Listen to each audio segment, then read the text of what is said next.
नमस्कार प्यारे साथियों, स्वागत है आप सभी का एक वैकेंसी अपडेट के साथ। मैं आपके साथ हूं। जिन बच्चों ने आईटीआई के अंदर बेहतरीन नंबर लिए हैं उनको आज इसका फायदा मिलने वाला है। जिन बच्चों ने आईटीआई इलेक्ट्रीशियन के अंदर कर रखी है, आपने टर्नर के अंदर कर रखी है, मशीनिस्ट के अंदर कर रखी है, चाहे आपने इलेक्ट्रॉनिक मैकेनिक के अंदर कर रखी है, एयर रेफ्रिजरेटर के अंदर भी कर रखी है, तो आपको इस भर्ती का फायदा मिलने वाला है। क्या है ये भर्ती? ये भर्ती रहेगी आपकी इंडियन ऑर्डिनेंस फैक्ट्री के अंदर रहेगी, आयुष निर्माण चंदा चांदा। और ये महाराष्ट्र की भर्ती है। कोई पेपर नहीं होगा इसका। ओनली आपका जितने आपने नंबर लिए हैं आईटीआई के अंदर, उस हिसाब से इसके अंदर आपका सिलेक्शन होगा। उसके बाद आपका स्किल टेस्ट किया जाएगा। उसके बाद आपको पोस्टिंग दी जाएगी, ज्वाइनिंग दी जाएगी। एग्जाम की कोई फीस नहीं रहने वाली। मतलब ये भर्ती पूरे तरीके से आप निश्चित तौर से अपने बढ़िया तरीके से आप लोग इसको कर सकते हो, भर सकते हो। तो यहाँ देखें, इसके अंदर पोस्टों की संख्या देखो कितनी है। पोस्टों की संख्या अगर देखा जाए तो कितना है? 400। पोस्टों की संख्या कितनी है यहाँ पर? 400 यहाँ पोस्टों की संख्या रहने वाली है। अब यहाँ अनरिजर्व के लिए 162 सीट है। ओबीसी नॉन क्रीमिलियर जो होता है उसके लिए 108 पोस्टें रहेगी। एससी के लिए 60 है, एसटी के लिए 30 है, ईडब्ल्यूएस के लिए रहेगी, और एक्स सर्विसमैन उसके लिए 40 रहेगी। अब अगर आप लोग यहाँ देखें तो आपको मिलेगा क्या क्या? 19,900 है। और डीए आज ही घोषणा आपने देखा होगा कि 2% और एक्स्ट्रा कर दिए तो आपको डीए मिलेगा 60%। यानी कि 19,900 का 60% और जोड़ दीजिए। हाउस रेंट शायद यहाँ नहीं दिया गया, क्योंकि आपको वहीं दिया जाएगा जहां आपकी पोस्टिंग होगी, वहीं आपको आयुष निर्माण के द्वारा, ऑर्डिनेंस फैक्ट्री के द्वारा आपको उपलब्ध करवाया जाएगा। इस चक्कर में इन्होंने कुछ नहीं दिया। फिर एक चीज देखो यहाँ पर, यहाँ इन्होंने दे रखा है कि जो बच्चा डिसेबिलिट है, यानी कि जिस बच्चे की डिसेबिलिटी है वो not eligible for this post, उनको यहाँ उसके लिए एलिजिबल नहीं रखा गया है। यानी कि जो हैंडीकैप है उनके लिए यहाँ किसी भी प्रकार से कोई पोस्ट नहीं रहने वाली।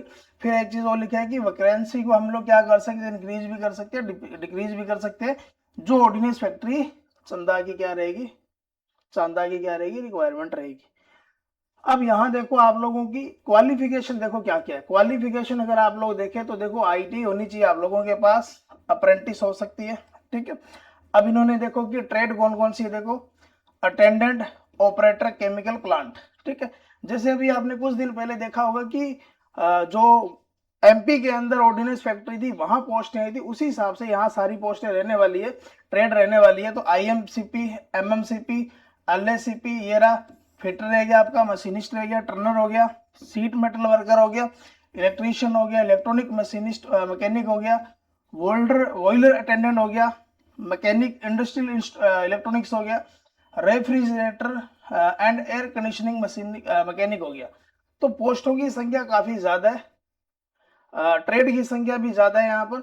तो हर ट्रेड का बच्चा यहाँ, लगभग आप लोग देख सकते हो कि हर ट्रेड का बच्चा यहाँ फॉर्म को अप्लाई कर सकता है। जिसके भी अच्छे नंबर है आईटीआई के अंदर उनको यहाँ फायदा मिलने वाला है, ठीक है। अब देखो,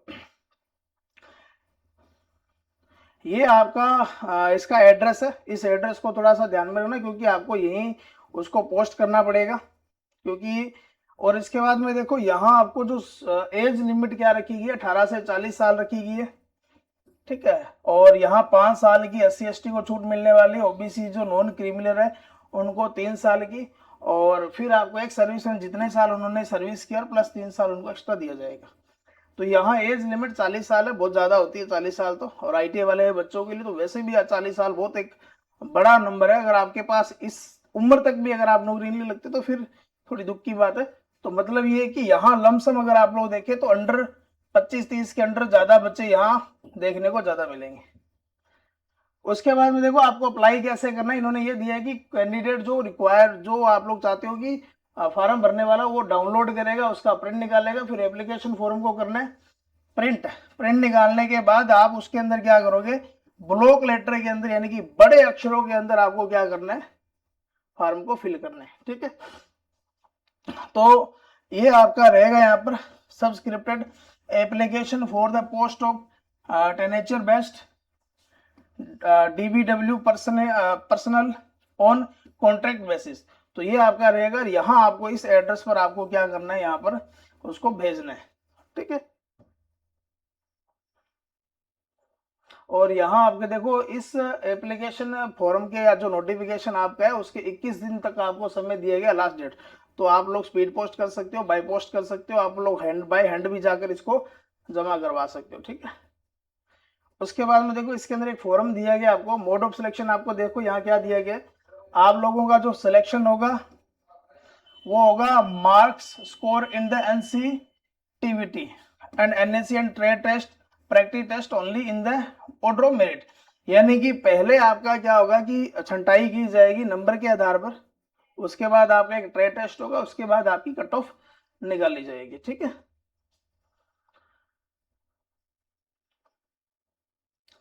तो ये देखो यहाँ पर दे रखा है merit list will be prepared of merit list होगा वो कंबाइंड करा जाएगा। देखो कंबाइंड मार्क्स सिक्योर्ड इन NCVT, यानी कि आपने जो ITI के अंदर नंबर लिया वो और ट्रेड टेस्ट, इन दोनों के परसेंटेज के आधार पर आपका एक लास्ट में एक परसेंटेज और निकाला जाएगा, उसके हिसाब से आपको लास्ट में फाइनल जो सिलेक्शन किया जाएगा, ठीक है। इन्होंने ये बोल दिया कि weightage of marks in NSE exam and trade test practical will be 80% and 20%, यानी कि आपके जो ITI के अंदर जितने नंबर आए हैं उसका 80% काउंट किया जाएगा। मान लीजिए कि किसी बच्चे के 80% नंबर है तो 80 का 80 करेंगे तो 64 नंबर बनेगा, 8 8 64। और ट्रेड टेस्ट के अंदर मान लेते हैं कि उसने जितना मान लो 100 नंबर का ट्रेड टेस्ट हुआ और उसने 50 नंबर लिए, तो 50 का 20% निकालेंगे तो कितना होगा, 10 होगा। तो इस हिसाब से उसके नंबर बन जाएंगे 74। तो यहाँ आपके पास ये दो चीजें थोड़ा सा ध्यान में रखना, ठीक है। उसके बाद में देखो और जो जनरल चीजें हैं वो मैं आपको एक चीज और बता दूं, इसके अंदर एक फॉर्म भी है और उस फॉर्म का आप लोग देखोगे तो यहाँ उस फॉर्म को फिल करना पड़ेगा आपको, वरना इसकी एप्लीकेशन है वहां आपको मिल जाएगा और वहां आप लोग इसको कर सकते हो, ठीक है। तो ये देखो ये रहा आपका, ये आपकी पोस्ट, यहाँ आपकी फोटो लगेगी, लेटेस्ट फोटो आप लोग लगाओगे यहाँ पर। उसके बाद में देखो यहाँ आपने अप्रेंटिस कर रखी है, अप्रेंटिस वाली ट्रेड कौन सी है, ब्लॉक लेटर के अंदर आएगा, आपका नाम आएगा, फिर जेंडर आएगा, आपके फादर नेम हस्बैंड नेम जो भी होगा, डेट ऑफ बर्थ आएगी, फिर एज आपकी जो एप्लीकेशन फॉर्म भरते समय आपकी एज लिमिट क्या थी, ठीक है, वो आएगी यहाँ पर। उसके बाद में आपने कैटेगरी कौन सी सिलेक्ट कर रखी है, फिर एक्स सर्विसमैन हो कि नहीं हो, डिसेबिलिटी है कि नहीं है, फिर कंप्लीट पोस्ट लेटर आएगा जहां आपको पोस्टल अगर डिपार्टमेंट के द्वारा ज्वाइनिंग लेटर आपको भेजा जाता है तो वो आपका पोस्टिंग जो पोस्टल एड्रेस है जहां आपको डाक चाहिए वो आपको यहाँ एड्रेस भरना पड़ेगा।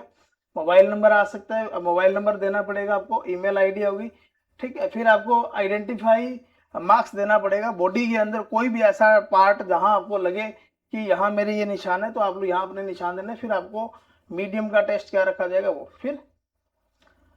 फिर यहाँ आपने IIT की डिटेल भरनी पड़ेगी क्योंकि IIT बेस भरती है, तो आपने IIT किस कॉलेज से की, किस यूनिवर्सिटी से की, फिर किस साल आपने एग्जाम को पास किया, एग्जाम दिया, किस साल उस एग्जाम को पास किया, तो यहाँ ईयर दिया गया, ठीक है।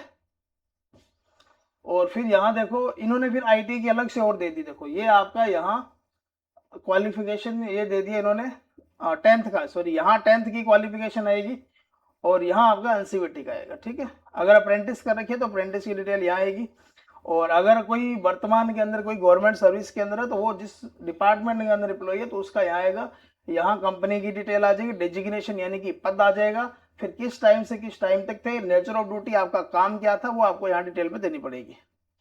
उसके बाद में देखो, ठीक है, तो ये आपका चेकलिस्ट है। लास्ट के अंदर आपने देखो डेट ऑफ बर्थ का प्रूफ दे दिया, यानी कि आपने 10th की मार्कशीट आपका यहाँ डेट ऑफ बर्थ का प्रूफ रहेगा। फिर एजुकेशन क्वालिफिकेशन सर्टिफिकेट वो है आपके पास, ठीक है, वो आ जाएगा। फिर NTC सर्टिफिकेट आ जाएगा आपके पास, अप्रेंटिस है तो अप्रेंटिस आ जाएगा।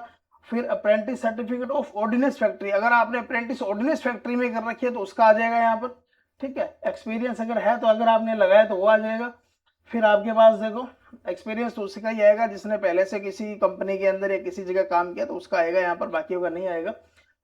कास्ट सर्टिफिकेट आएगा यहाँ पर, और फिर ये आएगा आपका declaration bye OBC non creamy layer, ये आप लोगों का डिक्लेरेशन आएगा जो यहाँ दे रखा है।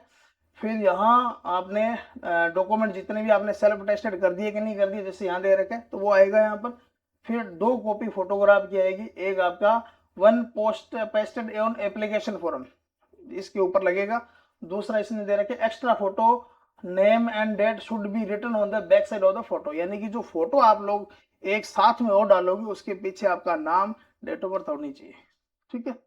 और लास्ट के अंदर डिक्लेरेशन करके यहाँ डेट प्लेस क्या रहेगा, सिग्नेचर आप लोग यहाँ करने वाले। तो आईटी के अंदर अगर आपके अच्छे मार्क्स आ रखे, जिन बच्चों के नंबर 85 प्लस अगर नंबर है तो मैं मानता हूँ बढ़िया नंबर होंगे, 90 प्लस भी है तो बहुत ही अच्छे नंबर होंगे, ठीक है। और ठीक है, ये आपका ओबीसी नॉन क्रिमिनल कैंडिडेट है, उसका आएगा यहाँ पर, ठीक है। और ये आपको कहीं से कुछ नहीं करवाना, सेल्फ टेस्टेड, देखो name and signature of the candidate.